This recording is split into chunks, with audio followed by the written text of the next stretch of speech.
Hello friends, इस video के अंदर मैं आपके साथ चर्चा करूंगा GNFC Gujarat Narmada valley fertilizers and chemical limited यानी कि जीएनएफसी लिमिटेड के बारे में। देखिएगा, जीएनएफसी की जो कंपनी है, इसका जो शेयर है उसने क्या रनअप किया है। और ये हमारे अल्फ़ा मेंबर स्टॉक के अंदर भी था और मैंने नॉर्मल प्लेटफॉर्म के ऊपर भी, यूट्यूब के ऊपर भी वो सेम वीडियो आपके साथ भी शेयर की थी।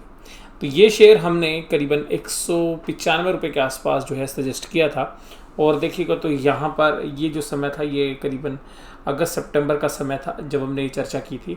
तो यहाँ से ये शेयर्स अभी देखिएगा 360 रुपये के आसपास, 370 रुपये के आसपास चल रहा है। और यहाँ पर ये 360 और 70 के बीच में चल रहा है, लेकिन इसका रिजल्ट बहुत बेहतरीन आया था। उसके बाद भी ये शेयर आपको चलता हुआ नज़र नहीं आया। कंपनी ने डिविडेंड की भी घोषणा की, लेकिन उसके बाद भी ये शेयर जिस दिन से रिजल्ट आया है और ये शेयर का प्राइस जो है नीचे की तरफ आ रहा है। तो बहुत सारे लोगों के मन में ये जिज्ञासा है कि ये शेयर नीचे क्यों आ रहा है। तो देखिएगा, सबसे पहली बात क्या है कि इसके जो रिजल्ट थे, अगर आप इसके रिजल्ट देखेंगे तो जो भी स्क्रीन पर आपको क्वार्टरली रिजल्ट्स आ रहे हैं उनमें जितना भी प्रॉफिट आपको नज़र आ रहा है, कहीं पर भी आपको प्रॉफिट 311 करोड़ नज़र नहीं आ रहा होगा, 311 करोड़। इससे पहले सितंबर 18 में 299 करोड़ का प्रॉफिट आया था। ये प्रॉफिट किस वजह से आ रहा है? तो देखिएगा, इनका जो एक मेन प्रोडक्ट है केमिकल के अंदर, जिसका नाम है टीडीआई। तो टीडीआई के ऊपर ना एंटी डंपिंग ड्यूटी है। टीडीआई जो चाइना से जो प्रोडक्ट आते हैं, टीडीआई केमिकल है। तो टीडीआई जो केमिकल है, तो जो टीडीआई वाला केमिकल है उसका इंपोर्ट के ऊपर एंटी डंपिंग ड्यूटी लगी हुई, लेकिन वो 6 महीने के लिए जनरली गवर्नमेंट एक बार नोटिफाई करती है। तो दो रीज़न है इसके अंदर। तो एक, बहुत लोगों को ऐसा लगता है कि क्या वो पीरियड ख़त्म होने के बाद एंटी डंपिंग ड्यूटी लगेगी या नहीं लगेगी, तो फिर हाँ कहीं इसके प्रॉफिट मार्जिन पर तो इम्पैक्ट नहीं पड़ जाएगा। तो आप देखिएगा, आप 270 रुपये का शेयर एक ही क्वार्टर के अंदर 20 रुपये की ईपीएस दे रहा है। अगर आप इसके पिछले 3 क्वार्टर की ईपीएस को जोड़ोगे तो आपको पता चलेगा कि 40 रुपये से ऊपर की तो ये ईपीएस पिछले 3 क्वार्टर में दे चुका है। यानी कि ये शेयर अभी आपको 6 के पी रेशियो पर मिल रहा है, अगर ट्रेलिंग बेसिस पर अगर आप देखें 6 से 7। और बहुत बेहतरीन इसकी डिविडेंड यील्ड है। तो अगर आप इसकी डिविडेंड यील्ड भी देखेंगे तो भी 1.37 नज़र आ रही है, लेकिन जो इस ईयर की जो डिविडेंड यील्ड आएगी वो आपको 2.5% से भी ऊपर की नज़र आ रही है। तो 2.5% की डिविडेंड यील्ड और इस तरीके की जो परफॉर्मेंस है, उसके बाद भी शेयर के अंदर गिरावट आ रही है। तो गिरावट का मुख्य कारण, पहला तो लोगों को लगता है कि एंटी डंपिंग ड्यूटी जो है वो शायद हट ना जाए। टीडीआई जो इसका मेन प्रोडक्ट है, जिसपे मोस्टली जो मार्जिन आ रहे हैं वो उसी प्रोडक्ट पर आ रहे हैं, क्योंकि जो फर्टिलाइजर्स वाले जो बिजनेस है उसमें इतने मार्जिन नहीं है। तो अगर आप इनकी सेगमेंट रिपोर्ट भी देखेंगे तो आप पाएंगे कि इनके जो टीडीआई का जो केमिकल बनाते हैं उसमें बहुत अच्छे मार्जिन इनके पास हैं। उसके अलावा बहुत सारी जो और भी बातें होती हैं। देखिएगा, जब रिजल्ट आने वाला होता है किसी कंपनी का, तो मार्केट के अंदर जो बड़े प्लेयर्स होते हैं, ऑपरेटर्स होते हैं, वो पहले से एक पोजीशंस बना लेते हैं कि रिजल्ट अच्छा आएगा और उस समय वे प्रॉफिट बुकिंग कर लेंगे। तो देखिएगा, जब बाजार में ऐसी परिस्थिति आती है, तो पिछली बार भी देखिएगा जब रिजल्ट आया थे तो ये रिजल्ट आने के आसपास पिछली बार भी ऐसे वॉल्यूम बना था और उसके बाद जो है शेयर नीचे आ गया था, लेकिन इतना नीचे नहीं आया था जितना इस बार आ गया। फिर देखिएगा एक रनअप आया था। तो यहाँ पर मुझे पर्सनली ऐसा लगता है कि इसमें घबराने की जरूरत नहीं है। इसमें खोने के लिए तो कुछ है ही नहीं ना आपके पास। डिविडेंड लीजिए और टीडीआई पे एंटी डंपिंग ड्यूटी मुझे पर्सनली ऐसा लगता है कि कंटिन्यू रहेगी, तो हटने वाली नहीं है।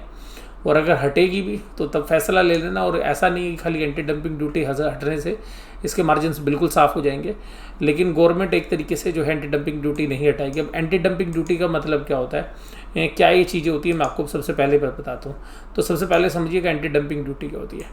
देखिएगा, एंटी डंपिंग ड्यूटी एक ऐसी ड्यूटी होती है जो सरकार इसलिए लगाती है कि जो विदेशी जो कंपनी है उसको उसकी सरकार सपोर्ट कर रही है, वहाँ पर उससे टैक्स कम वसूल कर रही है, उसको कोई टैक्स इंसेंटिव दे रही है, या किसी भी तरीके से ये कह रही है कि तुम जाओ और किसी दूसरी कंट्री के अंदर पूरा बाजार अपने प्रोडक्ट का खा लो।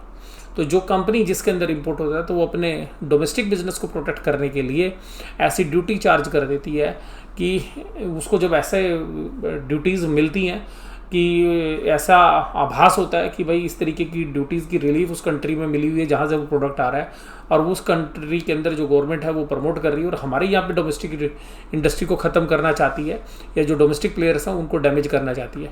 तो अगर ऐसी संतुष्टि हो जाती है तो director general of foreign trade DGFT जो है इसके बारे में उचित संज्ञान लेते हुए उस प्रोडक्ट के ऊपर एंटी डंपिंग ड्यूटी लगाया था। तो जो TDI GNFC की कंपनी बनाती है, वो पीछे इसके जो प्राइस काफ़ी नीचे थे और ये बहुत संकट में जो है इस वजह से थे क्योंकि मार्जिन TDI के बहुत कम हो गए थे। तो गवर्नमेंट को भी पता है कि जो चाइनीज़ कंपटीशन आ रहा है और जिस तरीके से इंडिया चाइना की टसल चल रही है, और क्योंकि ये गुजरात गवर्नमेंट की कंपनी है तो ये सीधा गवर्नमेंट से कनेक्ट भी कर लेते हैं, और इंडिया के अंदर लार्जेस्ट प्रोड्यूसर भी जो है GNFC ही है TDI का, तो इसके ऊपर एंटी डंपिंग ड्यूटी जो है शायद हमें लग रहा है कि आगे भी लगती रहेगी, और इस तरीके के जो बेनिफिट हैं इस कंपनी को आगे भी मिलते रहेंगे।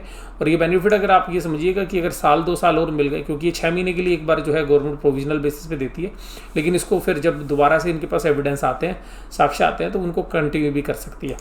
तो हमें लग रहा है कि कंटिन्यू रहेंगे ये, और इस तरीके का जो बेनिफिट है इसको मिलेगा। अगर ये 2 साल तक अगर रह गए इस तरीके की एंटी डंपिंग ड्यूटी, तो ये कंपनी जो है बहुत बड़ी वेल्थ जो है यहाँ से क्रिएट कर देगी, क्योंकि TDI के अंदर काफ़ी अच्छे मार्जिन जो है अभी ये क्लॉक कर रहे हैं।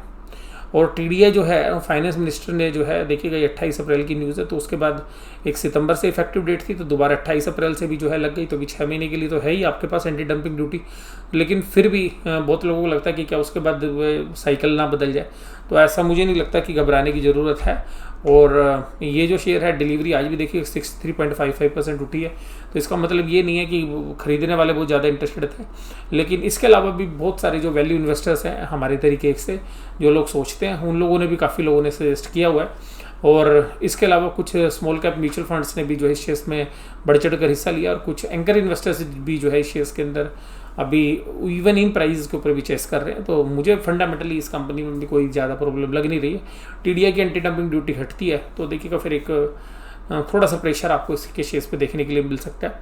तो बट अभी मुझे लगता है कि जिस वैल्यूएशंस पर कंपनी मिल रही है, 6-7 के पी पर आपको कोई भी कंपनी जो है इस तरीके की बेहतरीन कंपनी जो है आपको नहीं मिलेगी।